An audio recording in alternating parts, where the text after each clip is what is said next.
First trip back to the postseason for the Rockets since the COVID year. And joining us right now on the hotline, she is the sideline reporter for the Rockets on Space City Home Network. And she is a birthday girl today. A very happy birthday and a thank you for the time to our good friend Vanessa Richardson. Happy birthday, Ness. How you doing? Thank you, guys. I'm so good. I'm excited now to know, a little bit more about what the schedule will be within the next coming week. So I'm super excited, and thank you for the birthday wish. Yeah, no, absolutely. Yeah, that was fun last night, the Warriors and the Grizzlies. How much the Rockets just played the Warriors like 2 weeks ago and ran them off the floor in the second half of that game. What was you're around the team every day. That game, is that, does that feel like sort of a validator or any sort of harbinger for what this series could look like, especially when it comes to the Amen Thompson Steph Curry matchup? I do think it's a really great, what the coaching staff calls a barometer game, right? Like, yes, every game on the schedule has an equal W or L, right? Like every game counts as one. But when you're talking about a game like that where Amen Thompson is holding Steph Curry to 3 points, and I don't have to tell anybody what Steph has done to the Rockets in the past, it did feel like a barometer game, especially it was an away game. It's late in the season. The Rockets, of course, like a lot of NBA teams, are dealing with a couple of nicks and a couple of injuries here and there, so it felt extremely validating. And yes, the mood on the plane was very fun. Well, and this might come as a shock to you, Vanessa, but Steve Kerr has whined a little bit lately about the way teams are defending No Steph way. Curry. Yeah, Wait, it's really? true. Yeah, That's crazy. That's so unlike him. Yeah, he went there. Oh, God. What was the sense of frustration, perhaps, by the Warriors that you could see on the court during that game? It was actually really incredible to see, and I'm glad you brought that up because that was kind of an underrated part of it. Look, we're sports fans. We're all sickos, right? So watching them get so frustrated, watching their fans legitimately complain about officiating was like an out of body. I'm like, wait, are they serious? Like Warriors fans? So yeah, I think it's going to be a series of. I don't think you can underestimate the Draymond Green element of it. I think that's going to be really interesting. And when you've got young guys like the Rockets have, like Tari Eason and Amen, and young guys that will just get really scrappy really quickly, and then you have the Warriors players, but then you mentioned it, their coach, their fans that are known to, maybe complain here and there. I think it's going to be extremely fun. Yeah, it should be. Vanessa Richardson, sideline reporter, Space City Home Network for the Rockets, joining us here on Payne and Pendergast Sports Radio 610. All right, Vanessa, so this double big, this Twin Towers lineup with Alperen Şengün and Steven Adams that I don't know that this was eventually the plan to do when Steven Adams got fully healthy, or if it's something that Ime just kind of stumbled into and like, wow, this really works well. The numbers are crazy as to how good an offensive rebounding lineup it is with the two of them in the game. What are your thoughts on that particular mix with the two of them against this Golden State team, which is, tends to skew much smaller? Yeah, it's interesting you bring that up. So the coaching staff actually talked about the concept of the double big during training camp, but then they couldn't, or during their coaches retreat, excuse me, but then they didn't have the ability to utilize it until just a couple months ago because Steven Adams wasn't playing back-to-backs, and they wanted to, make sure that they staggered their minutes. So when it was put in place, it was like, oh my gosh, old basketball. And obviously Ime and some of the coaching staff had a history of utilizing double bigs in San Antonio as players and coaches. So it's been really, really fun. And I think that it has the potential to be a really great matchup and something that the Rockets can use as a strength. And you guys know in the playoffs, it is literally all about adjustments. And the Rockets can play small ball, but man, if that adjustment, if the game plan calls for an adjustment of just like, let's put Alperen Şengün and Steven Adams in there, and they're just going to get every offensive rebound. And, if we add Jabari Smith Jr. in there, then we've got this, jumbo lineup with a lot of length. I think it has the potential to be a major advantage. Yeah, and I guess that's, maybe you already gave us the answer to this, but when it comes to the different rotations and how much they matter, which rotation player for this specific matchup do you have your eyes most on for the Rockets?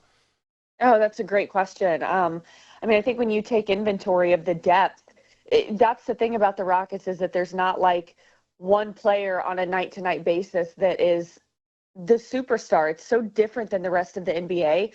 But I will go back to Tari Eason, who a few months ago said on camera in the locker room, I just hate the Warriors. And he does. And he hates the Warriors, and he leaves it all on the floor. And when he's called upon to start for the Rockets in the starting lineup, he makes an impact as well. So many great rotation players that I think are going to be a really important part of this series for sure. Let's talk about Fred VanVleet for a second, Vanessa, because he missed a bunch of games. Is out. He comes back, and you can, things look a little more organized, but statistically, it's not been a great stretch run here for Fred. But the team is obviously playing very well. Give us some insight. Like, what is it about Fred VanVleet, both in those 48 minutes on the floor, behind the scenes? It almost feels like he's an extension of Ime Udoka. Is that fair to say? Yeah, they've actually said that when they, describe him, because when he came in last season, when he joined the Rockets, he immediately just had such an impact on the young guys, and really all the veterans did in general, but they truly do view Fred as a coach. And so when you have somebody like Fred that can calm things down and get everybody in their proper places and make sure everybody has what they need, those things don't always show up in the stats sheet. And I know that sounds cliche, but it's totally true. So the veterans are going to be a really big part of this series, guys. When you think about it, like Fred VanVleet, we haven't even touched on Dylan Brooks yet. Yeah. Don't underestimate Steven Adams, who has a history, Dylan and Steven against the Warriors from their days in Memphis.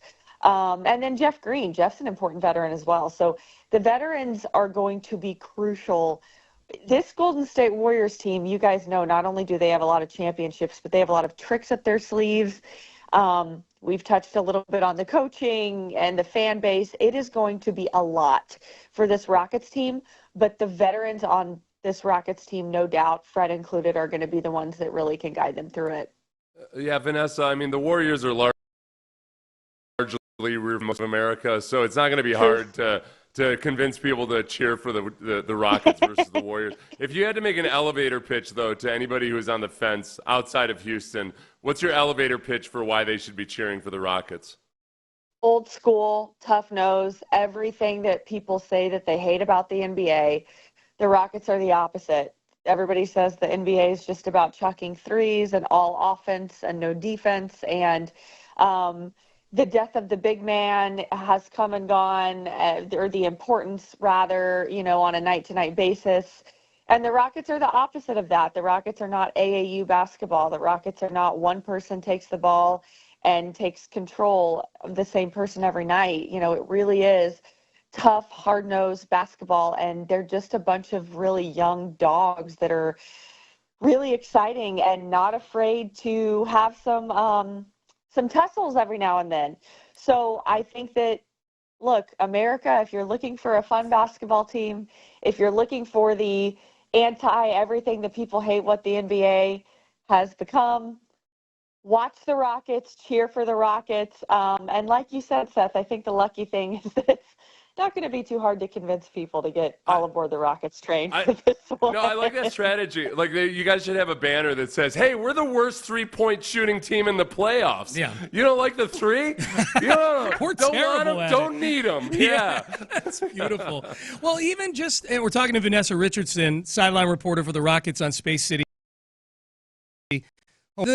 Seth, Vanessa, we're in the studio right now, and on TV, on ESPN, they're talking about the Rockets-Warriors series, and the question at the bottom of the screen is, do you feel the Warriors have a clear path to the NBA title? Yeah, and, what?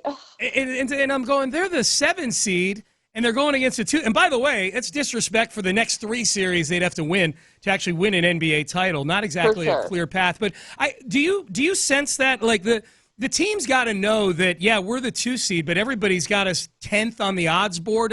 Like, how much of that noise seeps in about the level of disrespect or disregard, maybe, that the Rockets are getting as a threat in this postseason? The disregard has been unbelievable, and I do think you're dealing with guys with the Rockets in particular that don't care what people think, with the coaching staff and Dylan, Brooks, but it has definitely been noticed. Yeah. And honestly, I look towards the beginning of the year. I'm not saying I understood it, but like you at least understand it a little bit more because the Rockets didn't make the playoffs last year. Okay, for analysts to say that they're growing and that they're maybe a year or two away, okay. But like the Rockets, the way that they finished the second half of the season, the way that they, finished as the 2 seed in the West, and it wasn't like a fluke. They beat quality teams repeatedly. They had the win in Boston. They beat the Cavs twice. Mm-hmm. They beat OKC.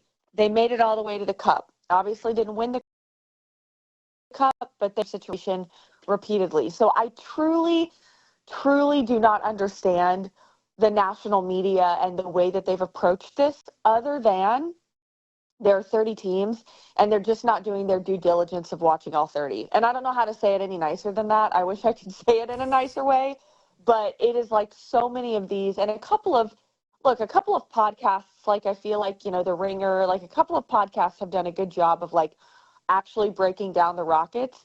But I feel like some of these producers and the talent of these national media shows are waking up and saying, all right, the Warriors have won championships and the Rockets are really young.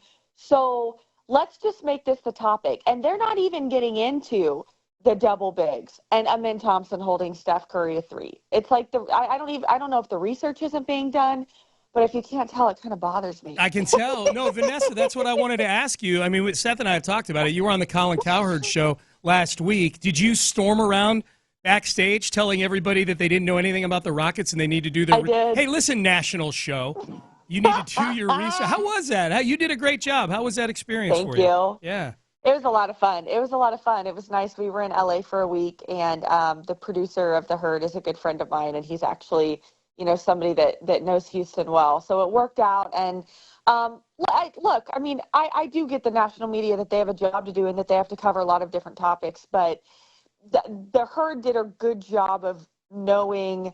The Herd is the national media show that I actually do think the cover team, it seems like the research has been done and there's an element of, okay, like what should we ask this person that's specific, and it's more than, they did a lot of research before that. So I appreciated that. And they had to ask me the Dylan Brooks stuff, and I get that, but it was a lot of fun. Yeah. Who are you hoping for if the Rockets were to beat the Warriors in this series? Which team do you really want to see in the conference?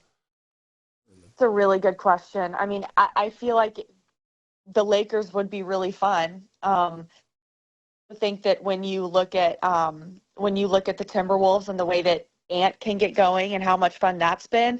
If you're asking about like the Western Conference Finals, or because I guess there's 4 rounds, right? Yeah. I'm trying to pull up the like if we bracket didn't have to play out like how to get there, if you see the Clippers, it's going to be in the finals. But like, just which of these teams become hell or high water? You're like, I want to see these guys.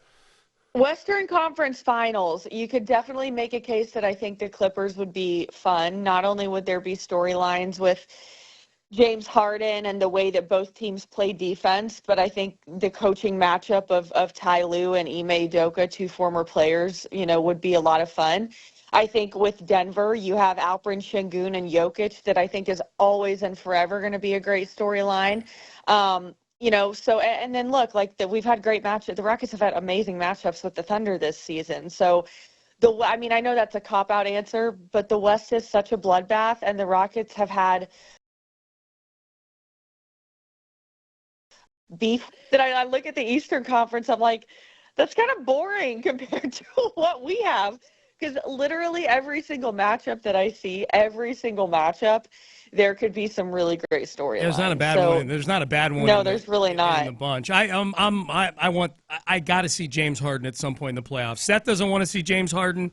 It's not that I don't want to. It's just that I don't thirst for it. Yeah. I don't need to have closure on that error or anything. But look. Realistically, if it comes down to a game 7, there's nobody I want to be playing against other than James Harden. Thank you. So, Yeah. That's a really great point. Yes, that's an excellent point. Rockets fans know way too much about that. And, just another note, the Clippers and Rockets haven't faced each other with either team at full strength. Yeah. So we actually don't know what that would look like, which I think is fascinating. All right, so Vanessa, a quick reminder now. So do I have this right that you guys are going to be carrying the games on Space City Home Network as long as they're not on ABC? Is that correct? Correct. Okay. Correct. So when they're on TNT, you will also be able to find them on Space City Home Network. And, if you can watch us and support local, definitely do that. But we also have really fun, things in the works for the postseason. So I'm going to be traveling with the team for every game, regardless of whether it's on regional network, and then past the first round, none of it's on regional, it's all national. So I'll be traveling with the team for every single game. And then Craig and Ryan are going to be involved in some postseason shows. So definitely. So after the first, I thought I'd seen that. So after the first round, you guys are still doing post-game stuff on the network, right? Yeah, post-game stuff, Ryan and Craig from Yep. studio, and then I'll be at the game and on the road, gathering interviews and working with not only our cameramen, but the Rockets digital team to pump out some fun content. So it's going to be a lot of fun. Okay, and your social media, for those who don't know, because I'd imagine a lot of it's going to wind up on there too, right? Yes, Sports Vanessa, Okay. at Sports Vanessa. Okay, on Instagram and on X. You can find her at Sports Vanessa. All right, well, this is going to be fun, Vanessa. This is I'm pumped. a little play. I can tell. A little playoff basketball.